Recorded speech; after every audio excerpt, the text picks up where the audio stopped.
Morning guys, it's Ella the Aviator here, and I thought today would be a fantastic day to talk about the interview. So I've already spoken about your online applications and your actual physical aptitude test. And so if you've made it all through those stages, firstly, congratulations, that's really hard, it's not an easy thing to do. So after you've done all that, you'll be invited for an interview.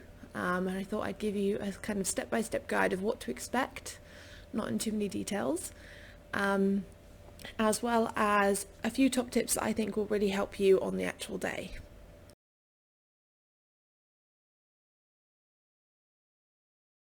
Okay, so the group interview. If you're good with people, you'll be absolutely fine. If you're not, I would definitely try and practice a couple of team building scenarios with either your friends or family, or if you have a hobby that you go to, if you can use some people who you're not as familiar with, that would be really, really useful. Because you do have to work in a team, you do have to work together, and obviously they are looking for leadership qualities, communication qualities, make sure that you're listening to others, you don't talk over others. There's a lot of things that they look for in that, so I definitely try and familiarise yourself with what they want from you, just so that you can almost mentally tick those boxes. But to be honest, when I was in that, I didn't even notice what I was doing. It was all very natural. The people I was with were really, really nice, so I didn't really have to worry about who was doing what, and if somebody was being a bit too overbearing, they weren't. Everybody just kind of got on really well. And what was nice is one person kind of took the lead on one thing that they were really good at, and then another person would just sort of gently filter in if they felt they had a stronger sort of viewpoint. So that was really useful. So again, I was really lucky and had lovely people. If you don't, and I've spoken to my parents about this, my parents have also been through this process before, and they've said that they had somebody who was really overbearing and they would not stop talking, wouldn't let anybody else speak, and obviously you're timed. And they said that eventually they just had to step in and be quite abrupt with them because they weren't listening. So obviously they started off being very gentle, like, okay, that's great, do you think somebody else does anyone else have anything to say?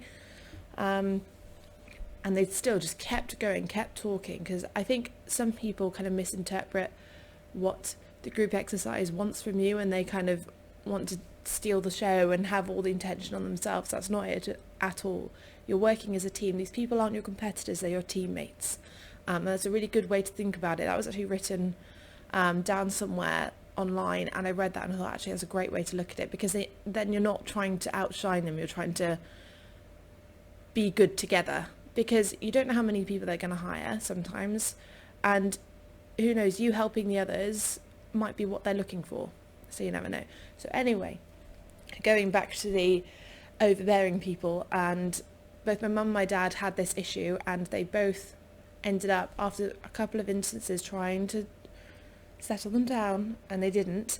They eventually said, right, that's enough, I think we need to hear from somebody else now, and then would purposely look at another person and say, what do you think? And that kind of got the ball rolling a bit. I mean, that doesn't have to be you. If you're not that kind of person who wants to tell that overbearing one to be quiet, don't. But again, if it is getting to that time crunch and other people need to say something because you're not getting anywhere, you might have to be a little bit brave and just say, look, okay, this isn't working is for the team, and we need to do something. So that's a little top tip. But to be honest, all the people I had were lovely. That instance never occurred, so you never know, you might get really nice people who you don't have to sort of tell to be quiet. So yeah, fingers crossed that you'll have nice people. I'm sure you will, because they've got through all these stages, they're normally pretty decent.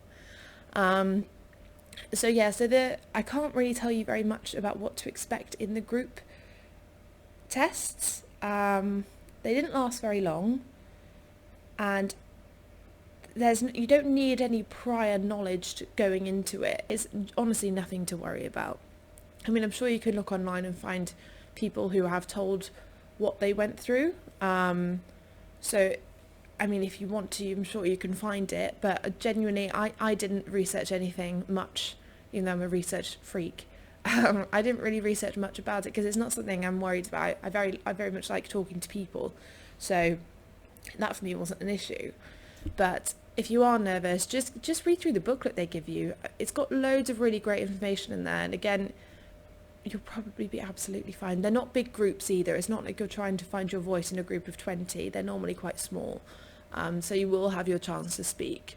A top tip whilst you're in there, don't try and think about having something to say, because that was my worry. I didn't want to sort of be so focused on trying to find a specific thing to say that I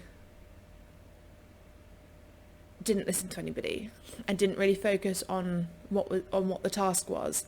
So go in there with a clear mind and just do what's asked of you, and just talk to people like they're your friends. They're normally wanting exactly the same thing. So yeah, just relax. And I actually had a lot of fun doing it. It was really fun.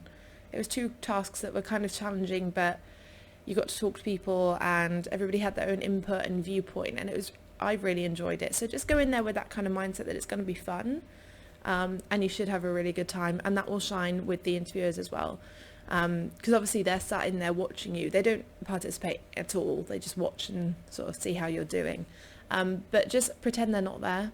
That's kind of the point. They want to see how you do without them being there. So, and because they're so quiet, they normally sit in a corner, you won't notice them at all. So yeah, just do your best.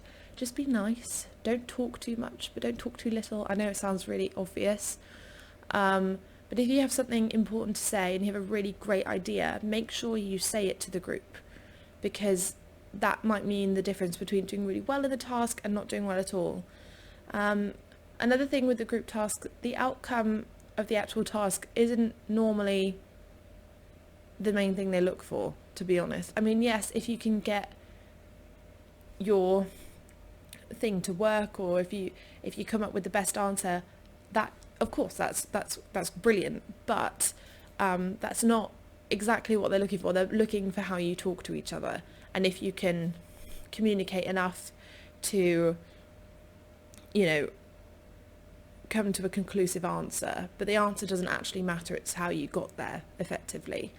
Another thing, although obviously make sure you have a answer, don't just natter on for half an hour or 45 minutes and then get to the end and go, oh, we didn't do that, or whatever. Another thing, timekeeping is really important, and I know everybody's like, oh, somebody's got to be the timekeeper and that's how they're going to speak.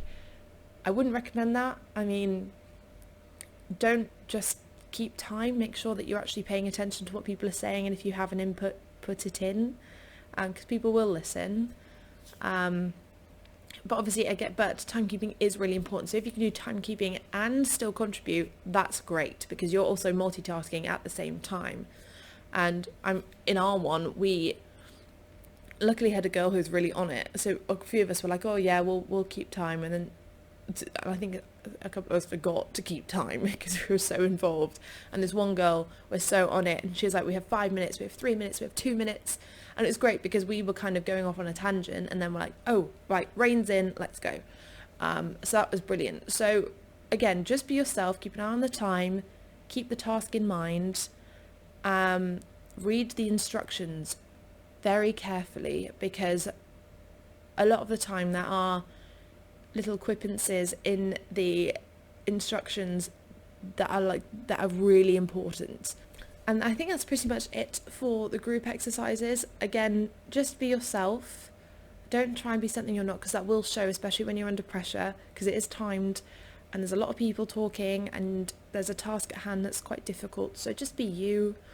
Talk to people like they're your friends. They are your teammates, not your competitors. That's one of the biggest pieces of advice I can give you. And listen and contribute when you should contribute. Don't just contribute anything or repeat things that people have said, because that's just wasting time. If you have a really great insight, share it. If you don't, listen and just try and help the team as much as you can. If you don't have an idea, don't panic.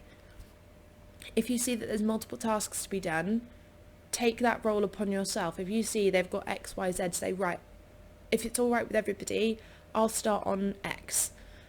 And then people go, okay, great. Well, and then you can say, well, if I'm doing X, why don't you do Y? And that's kind of your little leadership part that you can sort of weave in there.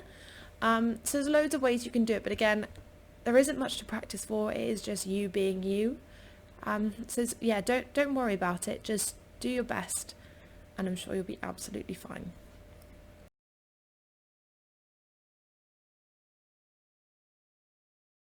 Okay, the interview, the most grueling part of the whole process.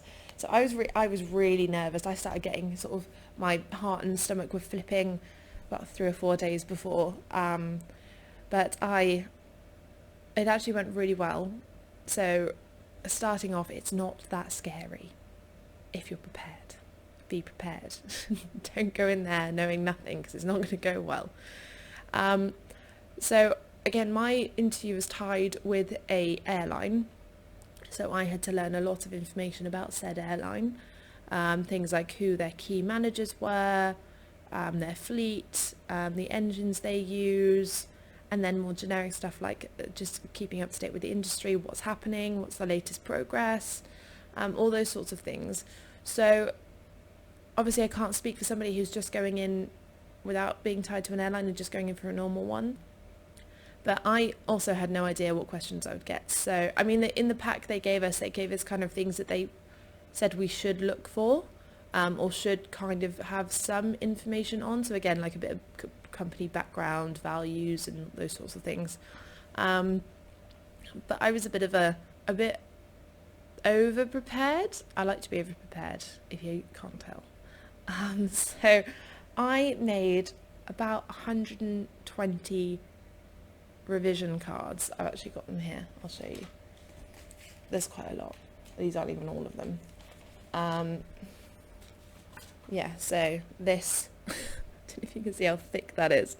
And so I basically wrote down every possible question I thought I could be asked, from the booklet that they gave me, from the internet, from blogs, and just random things I thought off the top of my head that they might ask, and also ask like other pilots as well what they had been asked, and what kind of things they thought would come up, just because I wanted to be this prepared. So what I did was I wrote down different questions, and then I wrote down my answer, and I then walked around the house like a crazy person and read the question and then spoke my answer out into the void. Or to anybody who was listening, which was very rarely because nobody wanted to listen to me drone on. And I have to say that was one of the best revision techniques I could have had. Firstly, because I was going through all the content that I needed to learn. Secondly, I was speaking it. So I got very used to how to present a story or an answer in a very conclusive way. And because I'd already done it, I wasn't like stumbling over my words.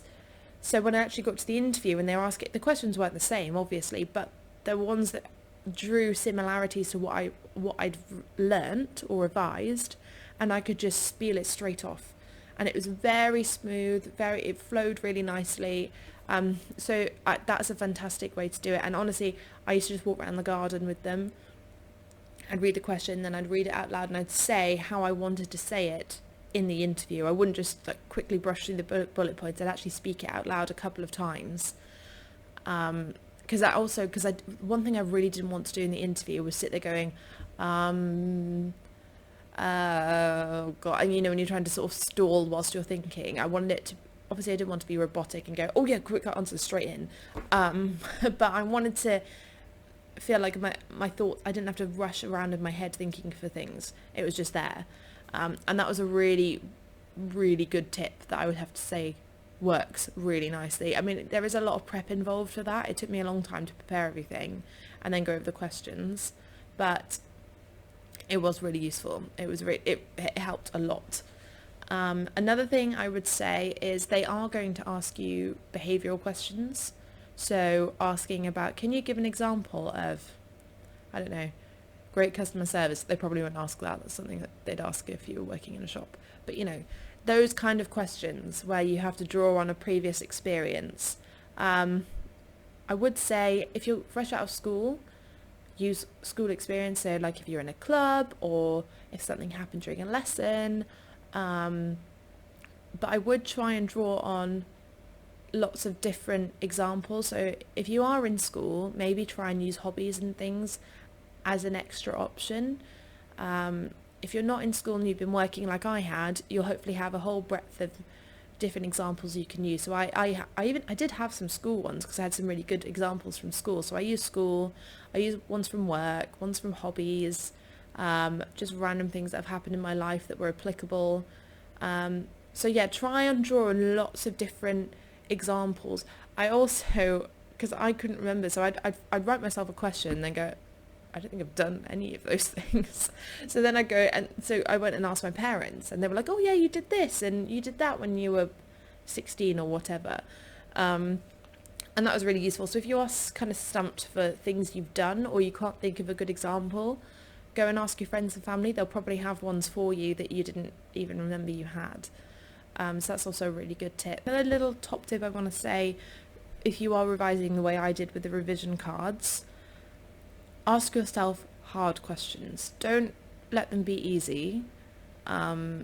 Make sure that you're kind of challenging yourself. And some of those questions are probably going to ask for your weaknesses or something you did wrong or something you're not proud of.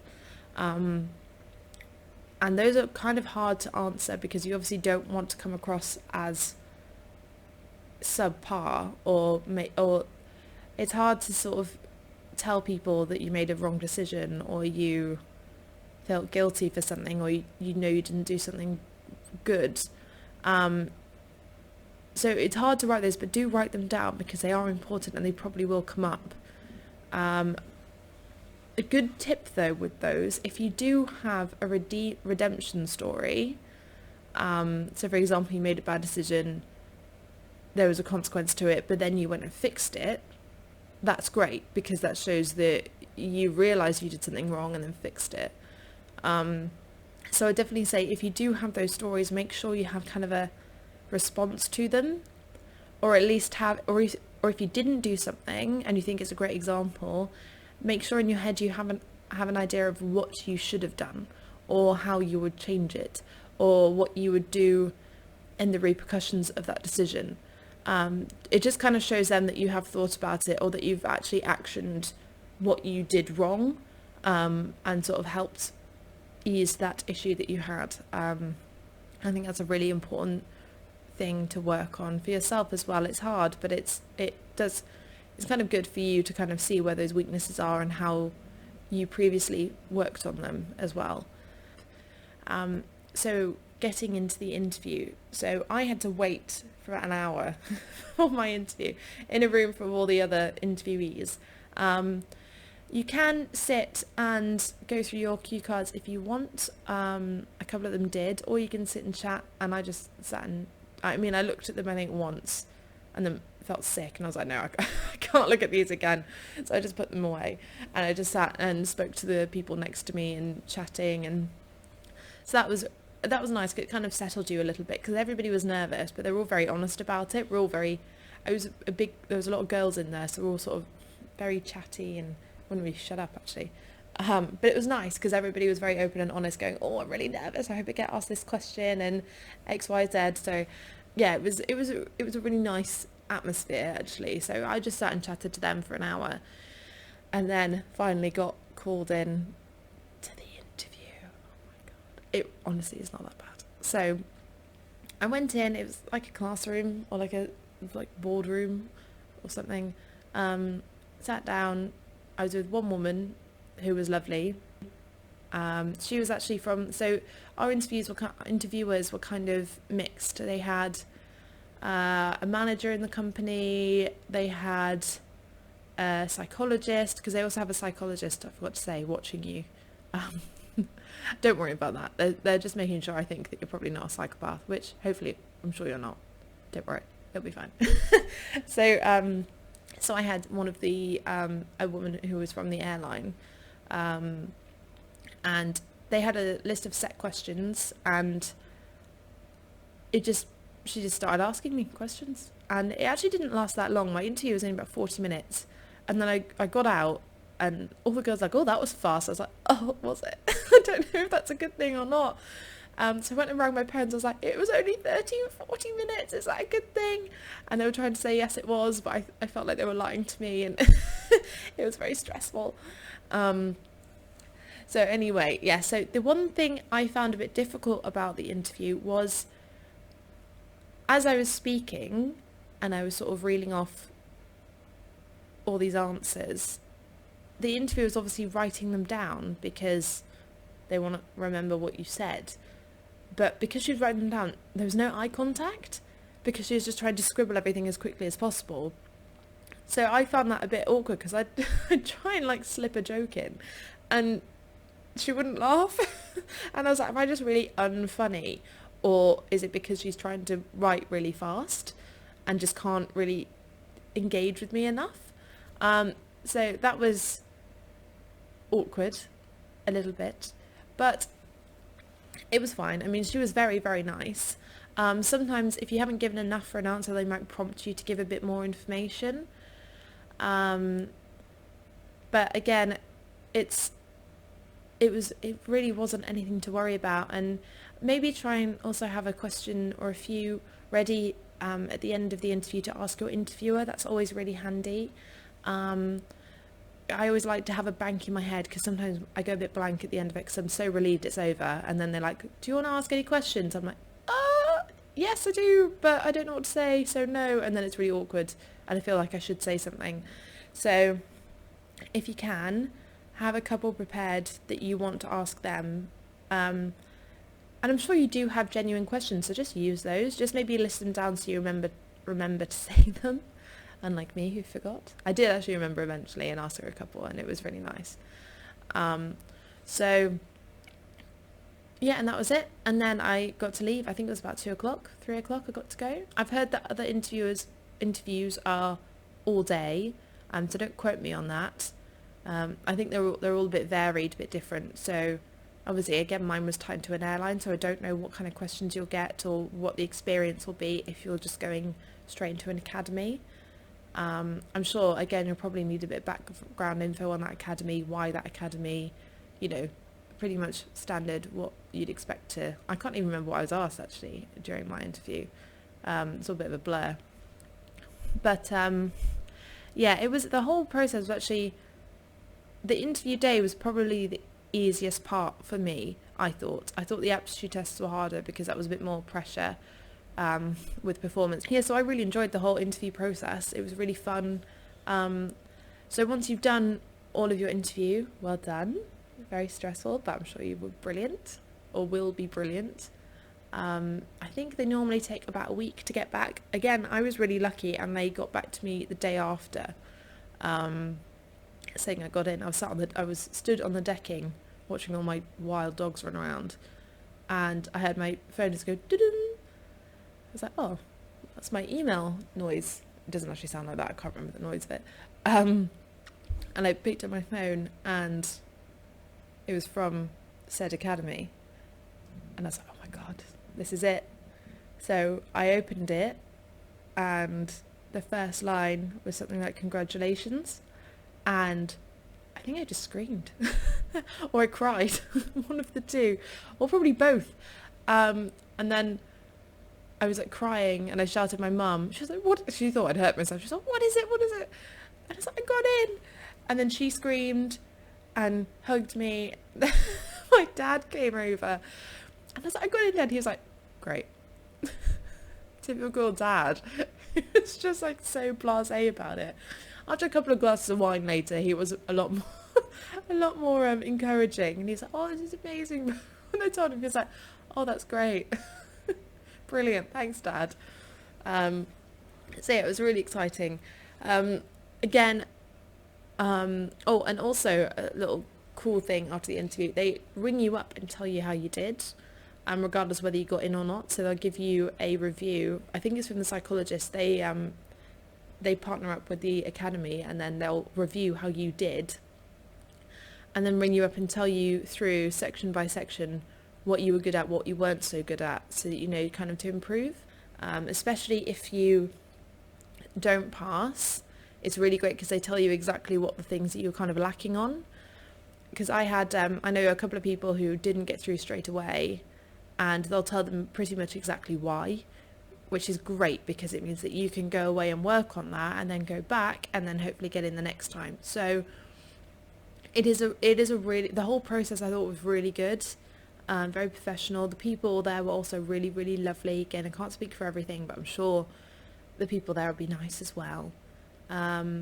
Another nice thing we did was at the end of my interview, because I left a lot earlier than some of the other girls who were waiting for interviewers, because there was only, I think, 4 or 5 interviewers, and there's about 20 of us, so they had to obviously stagger it.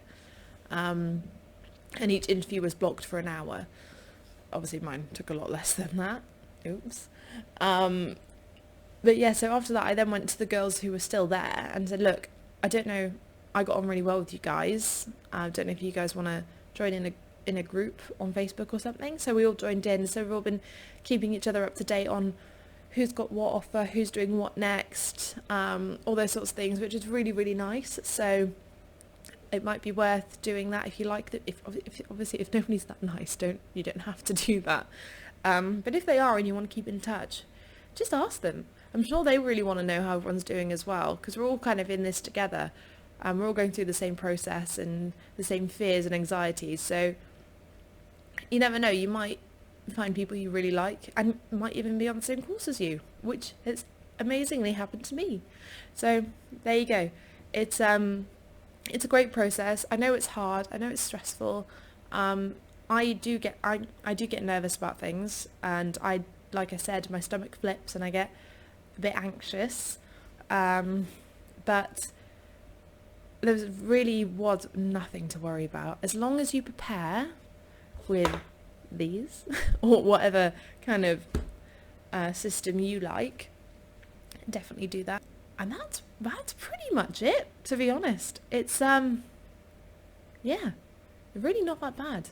Nowhere near as bad as I thought it would be at all.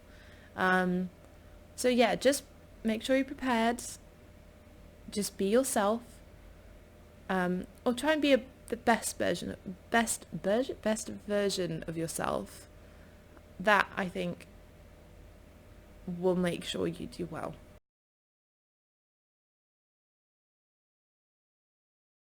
Thank you so much for listening to my endless drivel on the interview process. I hope you enjoyed it. I hope it was helpful. If you want more content like this, and you're also going through this process and want to learn more, please do subscribe. Give the video a like if you liked it. If you didn't, then don't dislike it, because that's just rubbish.